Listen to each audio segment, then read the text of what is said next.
That is a 5 woodcut. That is a laser burn from a design I did several years ago. I like it.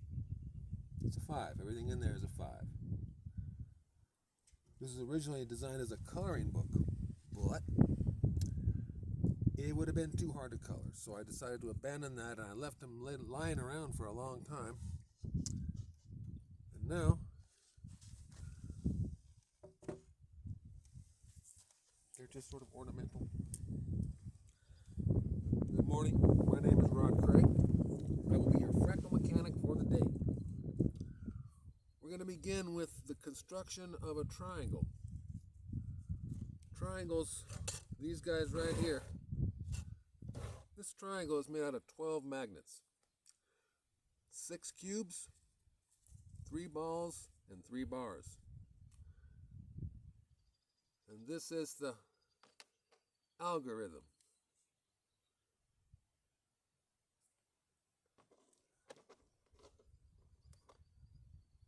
If I begin with this flexible,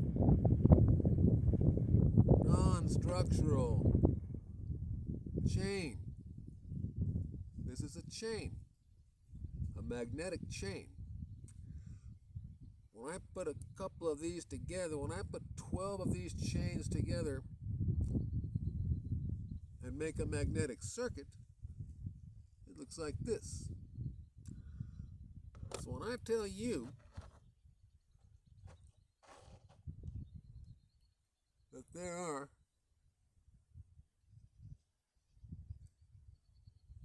5 equilateral triangles here, you will know that that is 5 times 12, which is 60. So every one of these has 60 individual magnets. If there are 10 of them, that's 600. Plus 120 would be 720 magnets. If we have 12 of these, that's 720 individual magnets that we're going to use to make a thing. We're going to make a structure. We're going to go from this chain, which is the field, and we're going to make the first isomorphic minima. The first isomorphic minima is a triangle. Now then, oops.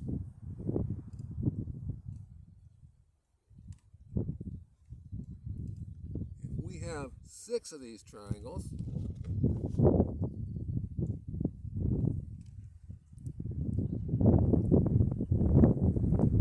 it's going to be flat. That's every time you see a flat part, it's going to be 6.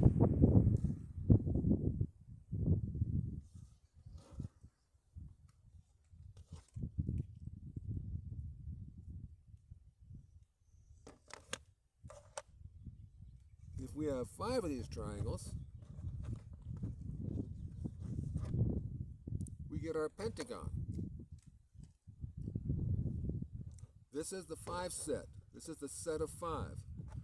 This is the isomorphic minima 3 set minima.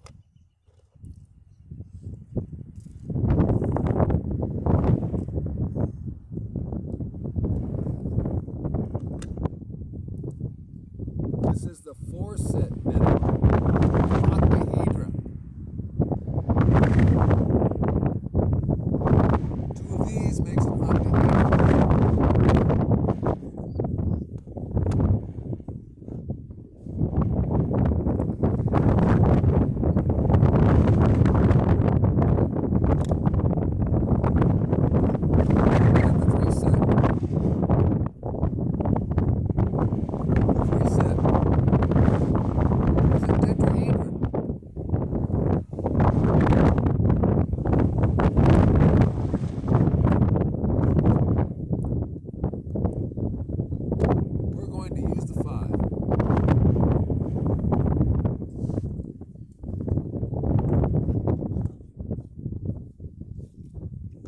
rearrange the 5s in the correct way,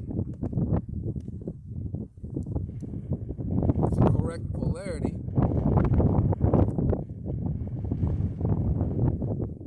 we begin to get our first serious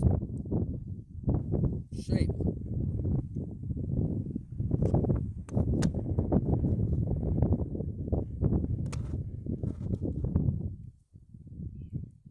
This is the icosahedra.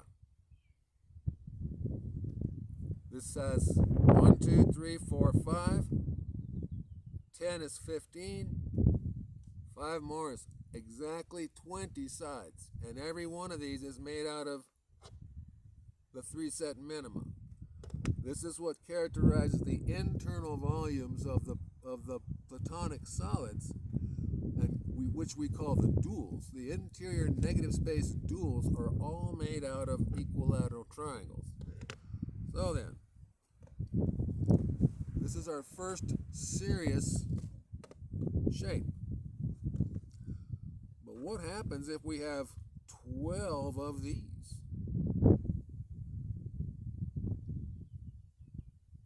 So if this has 20 facets, that means that we use 20 triangles to make it, which means that 20 times 12 that's how many magnets are in here. 20 times 12 is 240 magnets in here. But what happens when we multiply this right here, this one thing? What happens if we multiply this one now 5 set? Remember now, this is the 5 set. What happens when we put the 5 sets together? There's 2.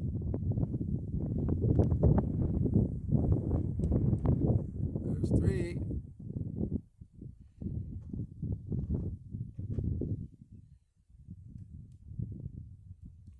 4.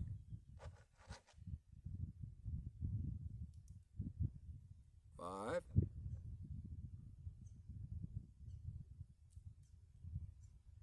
There's number 6.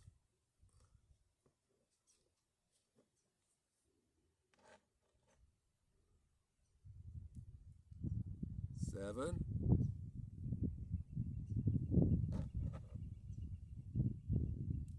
8. 9.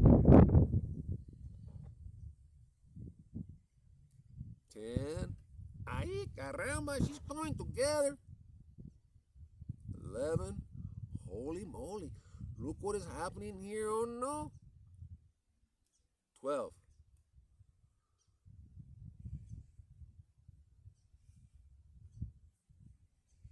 This is a dodecahedron called a stellated dodecahedron. Each one of these pentagons, each pentagon, if it were flat, would be a dodecahedron. But we don't use flat pentagons. We use stellations because the stellations make it stronger. Flat planes are cool for putting in here windows and solar panels and doors down here and windows around here, maybe another door or 2 down. That's what the panels are for, is for the places where you peek out to cover it. But what makes this strong is this Gaussian curvature that's always going to be opposing itself. You always have one going this way and one going this way and one going this way and one going this way, the whole thing. So every time you have a flat pentagon, if we make that a stellation and all the stellations hold pressure, then if we put all the stellations together, this should be a load-bearing form, and it is. So what happens? What happens if we double the size of this? In other words,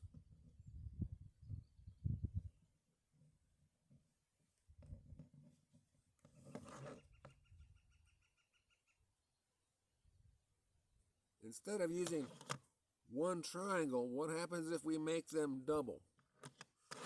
So now we have 2 triangles. Oddly enough, if I double the amount of triangles per side, per face, it quadruples the amount of triangles in that area, which I find is astonishing. So what's going to happen if we take each one of these triangles that is this size and we make them this size? Well, two things can happen. And I'll show you both of them.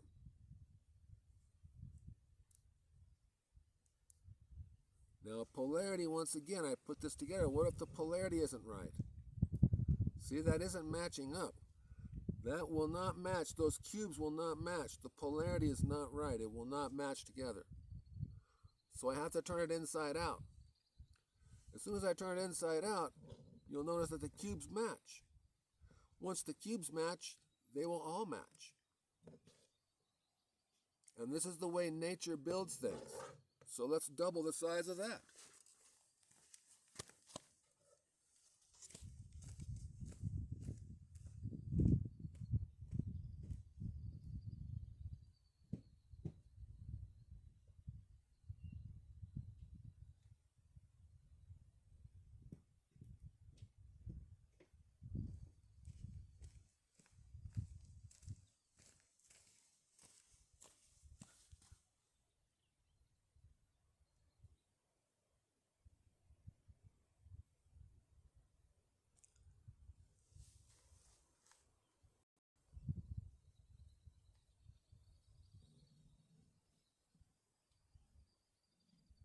You can see the pentagonal face. Whoops.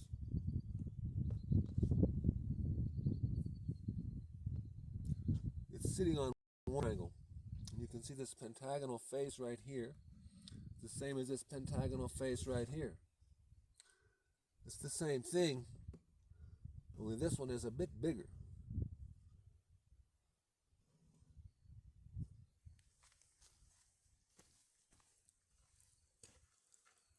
This is not this. This takes every one of these points and makes it a pentagon. And so this has 12 points, 20 faces. This allegedly has 12 faces and 20 points, but we'll get to that later. This, being an icosahedron, is going to be made of nothing but pentagons. Pentagon here, pentagon there. Every way we turn it, it's going to be a pentagon, and it's also going to be what's called out of phase polarity or in phase polarity, where this pentagon with the flat side on top is going to be the opposite of the back pentagon where the point's going to be sticking up. So these are opposite polarities, and so if you look through from one to the other, you won't find it'll be a decagon. They won't be able to get from one to the other without changing the polarity. However, if I switch to the side that is the hexagonal matrix, which is this hexagon, I get the opposite thing. The hexagons are the same. They're not out of phase. They're completely the same polarity from back to front. The stars are not. The stars are opposite polarity, and the hexagons are the same polarity. So this is a real icosahedron because it's all opposite points are going to be all opposite polarity. The same with this one.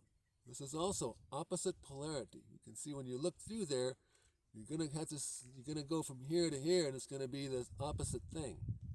However, once again, if I look at the part that's supposed to be hexagonal, and I really can't see it through this mirror, it will be in phase. So there's one more possibility.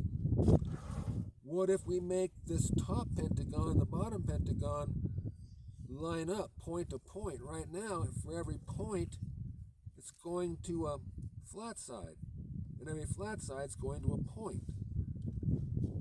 So what we need to try to do is turn this point here, we want to twist it so that these points line up this way. And that's going to be in phase.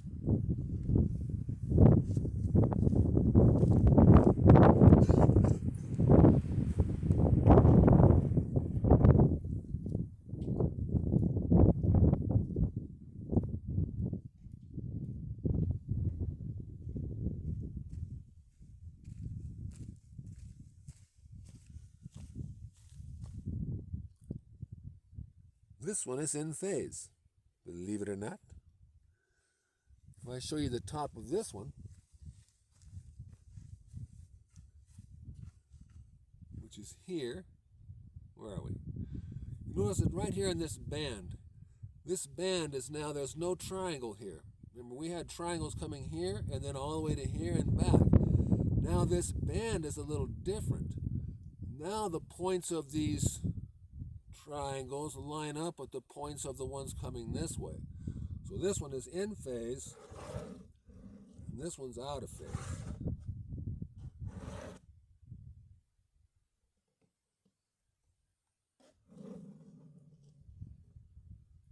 So you can see here the same pentagonal faces, but if I turn this,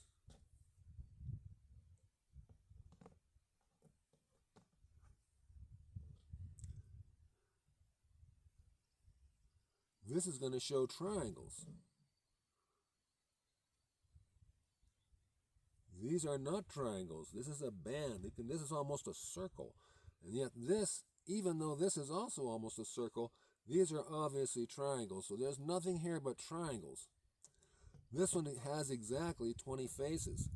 This one, however, I have 5 faces up here, and I have 5 faces here, but then I have to start counting these faces individually because they're not flat. They're not triangles anymore. So this is a strange one here, but this is how nature bonds into tubes rather than crystals. This is more organic, this is more crystalline. But two completely different types of icosahedra. And this being a dodecahedra is just saying that for every one of these points, now we're going to take this and make it flat. And then make it stellated again. So these are very interesting ways to make a chain turn into something that will hold volume. A line of code, a line of geometric code that turns into a logic gate that then predicts all of these shapes. We call that fractal field mechanics, and it comes under the guise of the entire ontology of this structuring is called mnemogenesis. The fact that this is not just a shape, it's the memory of shapes itself. This is a geometric node of memory.